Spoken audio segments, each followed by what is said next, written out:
जय हिंद दोस्तों।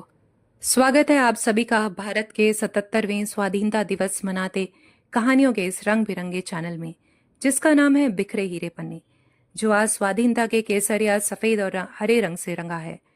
दोस्तों, आज के दिन हम उन महान शहीदों और क्रांतिकारियों को याद करते हैं जो स्वाधीनता संग्राम के सच्चे सेनानी थे।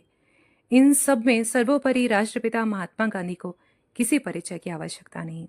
उन्होंने सत्य और अहिंसा की जो मशाल जलाई, उससे न सिर्फ उस समय 200 साल पुरानी गुलामी का अंधकार भारतवर्ष से दूर हो गया, बल्कि उसी मशाल का उपयोग दक्षिण अफ्रीका समेत कई देशों ने गुलामी की जंजीरों को तोड़ने के लिए किया।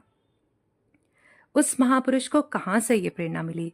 कौन होगा महात्मा गांधी का गुरु? ये उत्सुकता का प्रश्न है।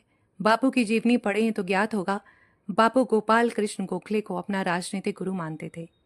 क्या रहा होगा गोपाल कृष्ण गोखले के व्यक्तित्व में, जो महात्मा गांधी जैसा युग पुरुष उन्हें अपना गुरु मानता था? आइए यह जानने के लिए सुनते हैं गोपाल कृष्ण गोखले की जीवनी।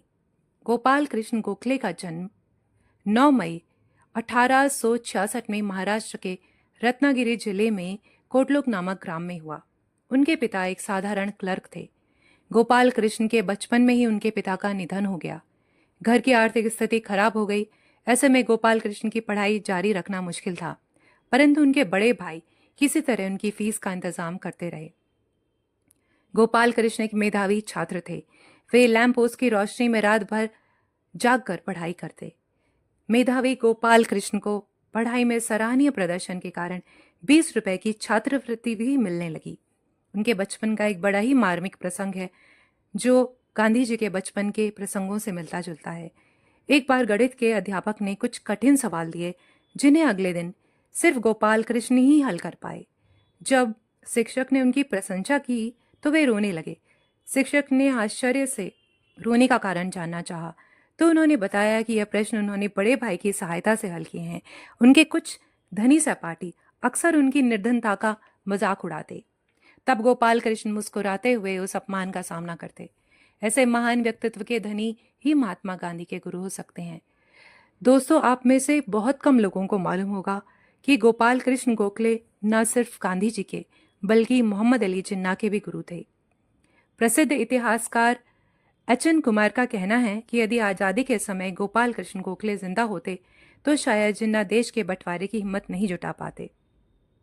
इसी प्रकार इतिहासकार के सिंह कहते हैं कि गांधी जी को अहिंसा पर आधारित स्वाधीनता संग्राम को आगे बढ़ाने की प्रेरणा गोपाल कृष्ण से ही मिली। उन्हीं की प्रेरणा से गांधी जी ने दक्षिण अफ्रीका में रंग भेद के खिलाफ आंदोलन चलाया।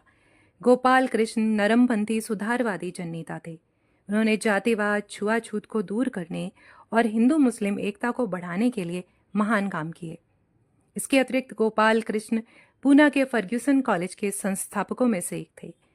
सन 1915 19 फरवरी को गोपाल कृष्ण गोखले का निधन हो गया।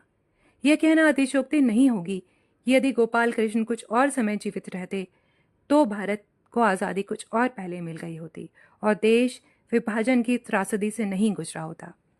भारत माता के ऐसे महान सपूत को मेरा शत शत नमन। जय हिंद दोस्तों।